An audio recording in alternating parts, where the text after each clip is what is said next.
On trial for child support, David Arroyo, armed with an automatic weapon and body armor, shoots his wife, killing her. Deputy John Smith and Sergeant Rusty Jacks immediately respond to the chaos. 11, how many pepper shots fired at an office for the north end of Loberview? I was standing in the parking garage on the second floor of the Sheriff's Department and started hearing shots fired. I had my rifle in my hand whenever the call went out, and so I was trying to get to the square as quickly as possible. The fact that I had my rifle in my hand when the call went out, to me, I guess is just fate. As far as I knew then, we had an officer that was dead. I didn't feel fear, more of a determination or knowing what needed to be done. I heard the final shots being fired as I pulled up. When I got to the square, there were people laying on the ground everywhere. I didn't know who had been shot and who wasn't. I came across Officer Wayne Allen, who was in a patrol vehicle. Thinking that the suspect was on foot, I jumped on Wayne's hood.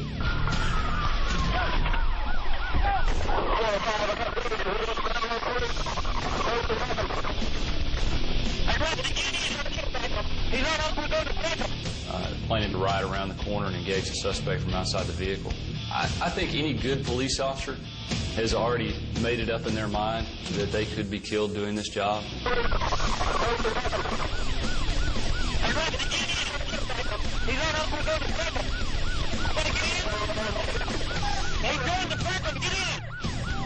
Finally, I heard the radio traffic and realized it was a vehicle pursuit. I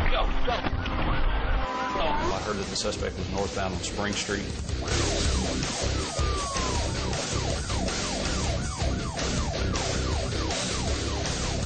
Probably 4 Tyler Police Department patrol cars running lights and sirens. He's just hanging the gun out there. This guy's not afraid to shoot police officers, civilians. In my mind, I just wanted to stop him. We're still northbound, speed 40. The barrel of the gun is the driver's window. I knew he had a lot stronger weapon than me, you know, armor piercing. It went clean through my car and my body armor. He wants to shoot out. I think he wanted to kill more officers or whoever else got in his way. I knew that we were a double-man unit and that I had a rifle, so Wayne and I went to the front of the pursuit.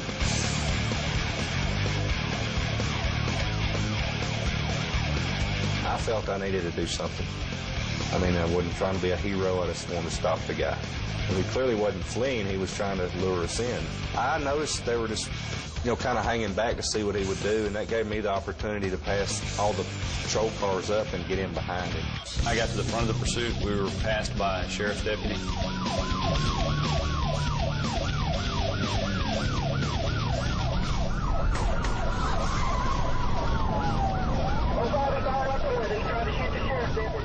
He fired 2 shots at me when I got right up behind him.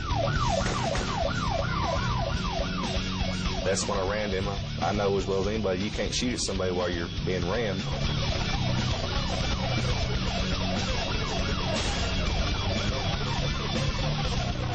He braked when I hit him. The bumper of his truck was staring me in the face because it came up on top of my car. I began trying to get out of the vehicle, started hearing gunshots.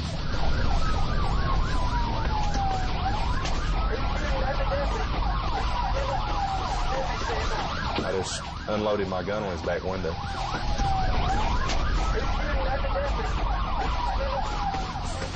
I tell you, when I got scared is when I ran out of bullets.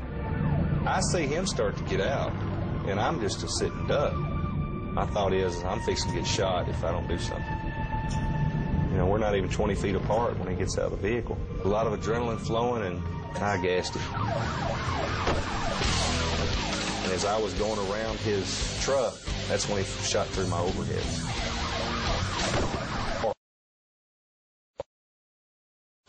I saw David Arroyo come around with his rifle to his shoulder. I shouldered my weapon, and at which point I came up and fired.